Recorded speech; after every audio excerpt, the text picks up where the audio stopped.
Hello दोस्तों, स्वागत है आपका सिविल सर्विसेज मंत्रा में। दोस्तों, अगर आप 72nd बीपीएससी प्रीलिम्स में अपनी सीट पक्की करना चाहते हैं तो आज की यह क्लास आपके लिए बहुत ही इम्पोर्टेंट है, क्योंकि आज हम 71st बीपीएससी पीवाईक्यू सीरीज के पार्ट 6 में क्वेश्चन नंबर 126 से 140 तक के ओरिजिनल प्रीवियस ईयर क्वेश्चंस को विस्तार से समझेंगे। और बाकी 126 से जो पहले वाले प्रीवियस ईयर क्वेश्चंस हैं उसको पार्ट वाइज करके हमारे चैनल पे उपलब्ध है, आप उस पर जाके देख सकते हैं। और दोस्तों, पीवाईक्यू जो होते हैं वो केवल पुराने प्रश्न नहीं बल्कि बीपीएससी को सोचने का तरीका, प्रश्नों का स्तर और बार बार पूछे जाने वाले कॉन्सेप्ट का सबसे भरोसेमंद स्रोत होते हैं। इसलिए इस वीडियो में हम हर प्रश्न का सही उत्तर, उसका कॉन्सेप्ट, लॉजिक और एग्जाम ओरिएंटेड एनालिसिस देखेंगे, ताकि यदि यही कॉन्सेप्ट 72nd बीपीएससी में नए तरीके से पूछा जाए तो आपका उत्तर बिना किसी संदेह के सही हो। तो चलिए शुरू करते हैं क्वेश्चन नंबर 126 से। इसमें दो सूची दी गई है, एक सूची में को दूसरी सूची से मिलाना है। एक सूची में कुछ पहल और कार्यक्रम दिए गए हैं और दूसरी सूची में उसके बारे में कुछ जानकारियाँ दी गई हैं, उनको मिलाना है। तो पहला है प्रदर्शन, उपलब्धि और व्यापार यानी PAT योजना, और दूसरा है तटरेखा आवास और मूर्त आय के लिए मैंग्रोव पहल यानी मिस्टी पहल। तीसरा है पर्यावरण के लिए जीवन शैली पहल यानी लाइफ पहल। और चौथा है राष्ट्रीय स्वच्छ वायु कार्यक्रम यानी NCAP। और इसको मिलान करना है 23-24 के केंद्रीय बजट में पेश किया गया है। दूसरा है ऊर्जा गहन उद्योगों में उत्सर्जन को कम करने का लक्ष्य है। तीसरा है राष्ट्रीय स्तर की रणनीति के रूप में 2019 में लॉन्च किया गया है। और चौथा है नवंबर 2021 में ग्लासगो में COP26 में लॉन्च किया गया है। तो इसका आंसर होगा, देखिए पहले एक एक को अलग से समझते हैं कि जो प्रदर्शन, उपलब्धि और व्यापार है यानी PAT योजना है, ये 2012 में शुरू की गई थी लगभग। और इस पहल का जो लक्ष्य है वो ऊर्जा गहन उद्योगों में उत्सर्जन को कम करना है, यानी ऑप्शन ए का होगा 2। इसमें ए का 2 तो इसमें सी में आ रहा है।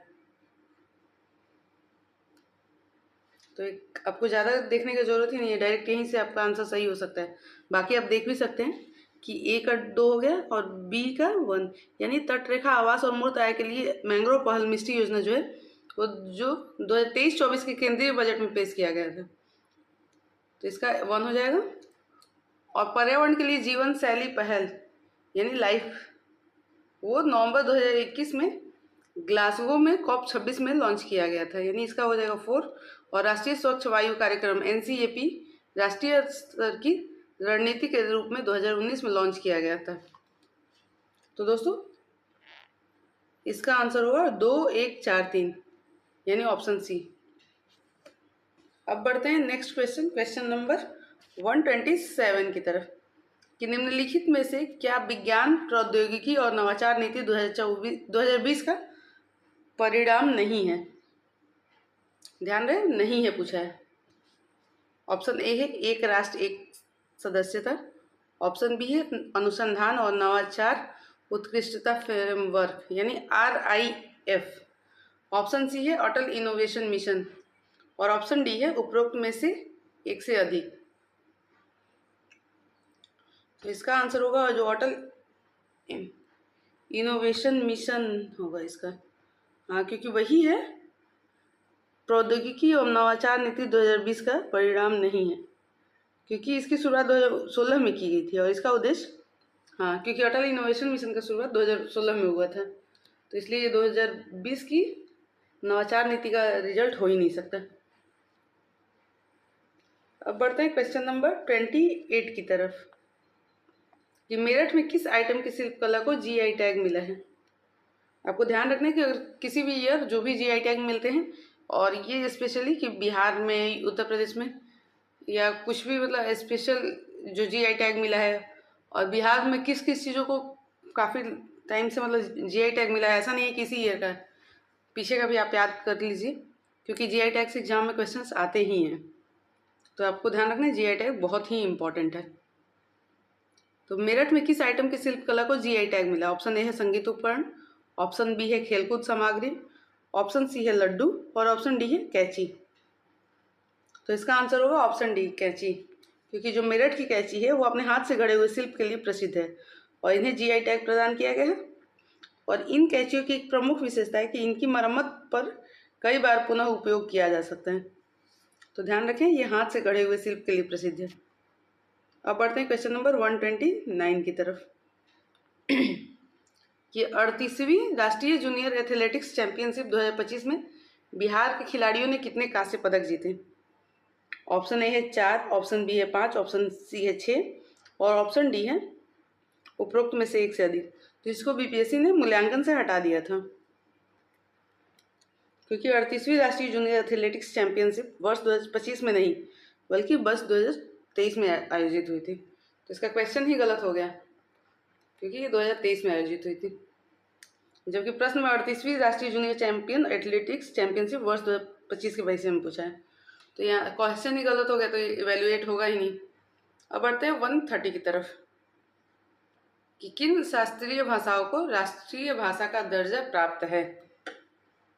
ऑप्शन ए है तेलुगु, ऑप्शन बी है मराठी, ऑप्शन सी है बंगाली और ऑप्शन डी है उपरोक्त में से एक से अधिक। तो ध्यान रखना है, अक्टूबर 2025 तक कुल 11 भारतीय भाषाओं को शास्त्रीय भाषा का दर्जा प्राप्त, यानी 2025 तक 11 भारतीय भाषा थी जिनको शास्त्रीय भाषा का दर्जा प्राप्त है। लेकिन भारत सरकार ने 3 अक्टूबर 2024 को मराठी, पाली, प्राकृत, असमिया और बंगाली भाषा को शास्त्रीय भाषा का दर्जा दी। तो यहाँ समझ में आ जाता है कि मराठी भी होगा और बंगाली भी होगा। सॉरी, यहाँ पे बंगाली है।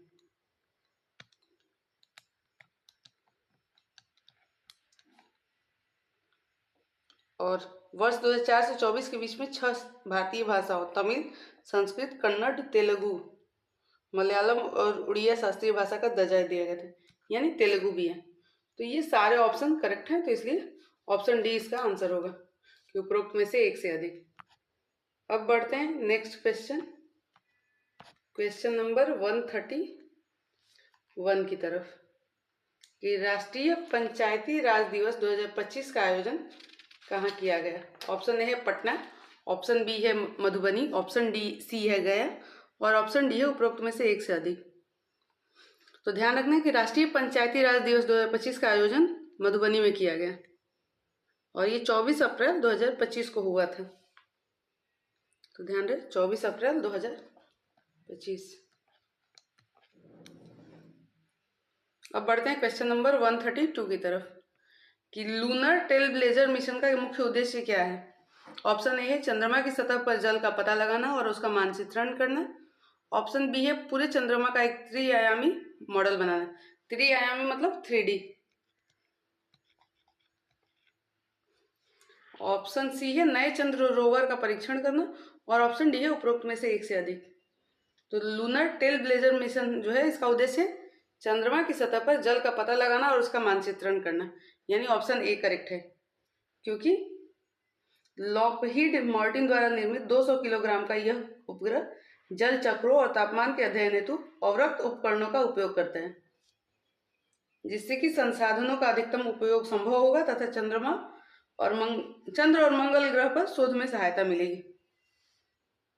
अब बढ़ते हैं क्वेश्चन नंबर 133 की तरफ कि उस 16वीं सदी की बावड़ी का नाम बताएं जिन्हें भारतीय पुरातत्व सर्वेक्षण ने वर्ल्ड मॉन्यूमेंट्स फंड इंडिया के सहयोग से संरक्षित किया है। ऑप्शन ए अग्रसेन की बावली, ऑप्शन बी राजो की बावली, ऑप्शन सी चौकी बावड़ी और ऑप्शन डी उपरोक्त में से एक से अधिक। तो इसका आंसर होगा राजो की बावली, क्योंकि दिल्ली के महरौली में स्थित 16वीं शताब्दी की राजो की बावली को भारतीय पुरातात्विक सर्वेक्षण यानी ASI ने वर्ल्ड मॉन्यूमेंट फंड इंडिया की सहायता से संरक्षित किया गया था और इसका निर्माण 16वीं शताब्दी में दौलत खान द्वारा कराया गया था। तो ध्यान रहे, 16वीं सदी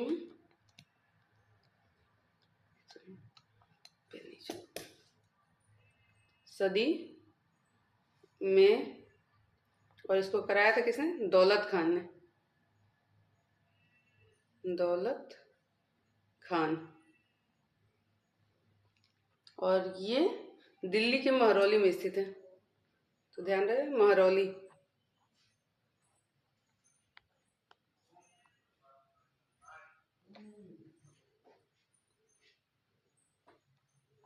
महरौली। अब बढ़ते हैं क्वेश्चन नंबर 134 की तरफ कि न्यूयॉर्क सिटी के मेयर का नाम क्या है जिन्होंने 14 अप्रैल 2025 को डॉक्टर बी आर अम्बेडकर दिवस घोषित किया।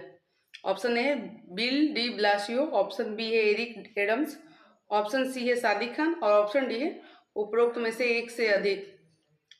तो इसका आंसर होगा एरिक एडम्स, क्योंकि न्यूयॉर्क सिटी के मेयर एरिक एडम्स ने ही 14 अप्रैल 2025 को डॉक्टर बी आर अम्बेडकर दिवस घोषित किया था।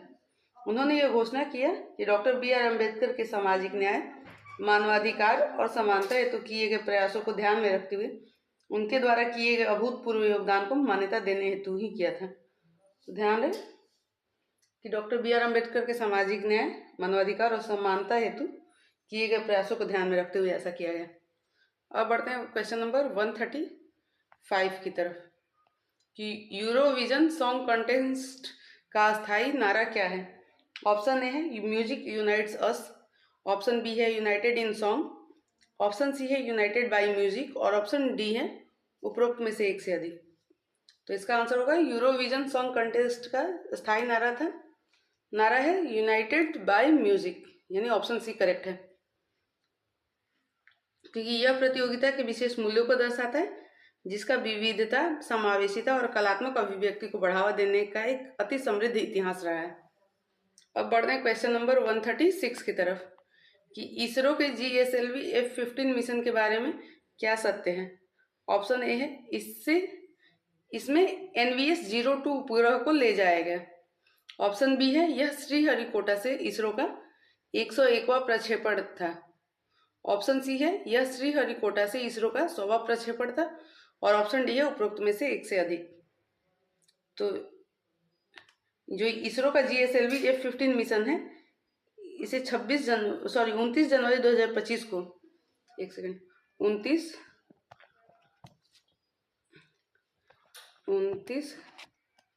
जनवरी 2025 को श्रीहरिकोटा से 100वें मिशन के रूप में NVS-02 उपग्रह के साथ प्रमोशन किया गया, यानी 100वां मिशन और NVS-2।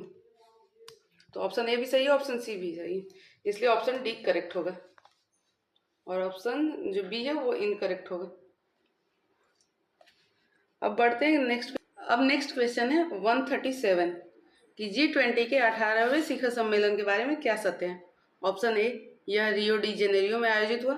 ऑप्शन बी इसका विषय था building a just world and a sustainable planet. Option C Rio de Janeiro घोषणा पत्र में अरबपतियों पर कर लगाने पर जोर दिया गया और ऑप्शन डी उपरोक्त में से कोई नहीं। तो इसका आंसर उपरोक्त में से कोई नहीं ही होगा, ऑप्शन डी करेक्ट होगा। अब एक्सप्लेनेशन हम आपको बताते हैं।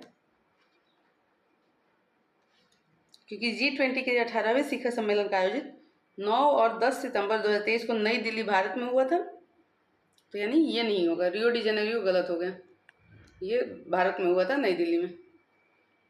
और फिर यह पहला शिखर सम्मेलन था जब भारत ने इस शिखर सम्मेलन की मेजबानी की थी और इस शिखर सम्मेलन का मुख्य विषय वसुधैव कुटुंबकम था, जिसका अर्थ है विश्व एक परिवार है। क्योंकि G20 के टाइम पे भारत में आप देखे होंगे अलग अलग जगहों पे होर्डिंग लगा होगा, तो इसलिए आपको ये क्लियर होना चाहिए कि इसका आयोजन भारत में हुआ था और इसका लोगो भी लगा हुआ था कि वसुधैव कुटुंबकम। और G20 देशों को नई दिल्ली घोषणा पत्र में रूस यूक्रेन तनाव से लेकर धारणीय विकास, खाद्य सुरक्षा एवं वैश्विक जैव ईंधन गठबंधन जैसे महत्वपूर्ण मुद्दों पर सहमति बनाई है। तो ये अरबपतियों पर कर लगाने वाली भी चर्चा G20 सम्मेलन में नहीं हुई थी। अब बढ़ते हैं क्वेश्चन नंबर 138 की तरफ कि 2024 में बाकू में आयोजित संयुक्त राष्ट्र जलवायु सम्मेलन में किस समझौते पर सहमति बनी। ऑप्शन ए 2030 तक वैश्विक स्तर पर जीवाश्म ईंधन पर प्रतिबंध का लक्ष्य। ऑप्शन बी विकसित देशों से 2030 तक प्रतिवर्ष कम से कम $500 बिलियन देने की अपील। ऑप्शन सी विकसित देशों से 2035 तक प्रतिवर्ष कम से कम $300 बिलियन डॉलर देने की अपील, और ऑप्शन डी उपरोक्त में से एक से अधिक। तो इसका आंसर होगा ऑप्शन सी कि विकसित देशों से 2035 तक प्रतिवर्ष कम से कम $300 बिलियन देने की अपील।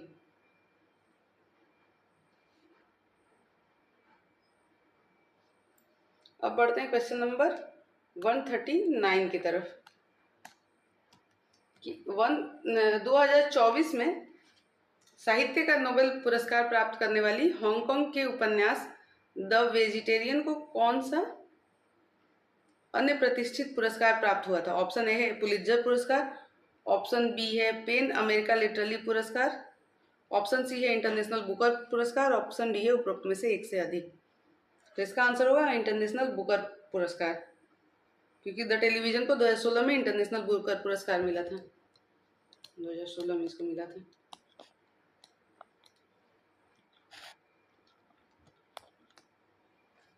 एक सेकंड, 2016 में मिला था। अब बढ़ते हैं आज के लास्ट क्वेश्चन नंबर 140 की तरफ कि निम्नलिखित में से नेपाल के किस ग्लेशियर को मई 2025 में मृत घोषित कर दिया गया? ऑप्शन ए है खुम्बू ग्लेशियर, ऑप्शन बी है याला ग्लेशियर, ऑप्शन सी है इम्जा ग्लेशियर और ऑप्शन डी है उपरोक्त में से एक से अधिक।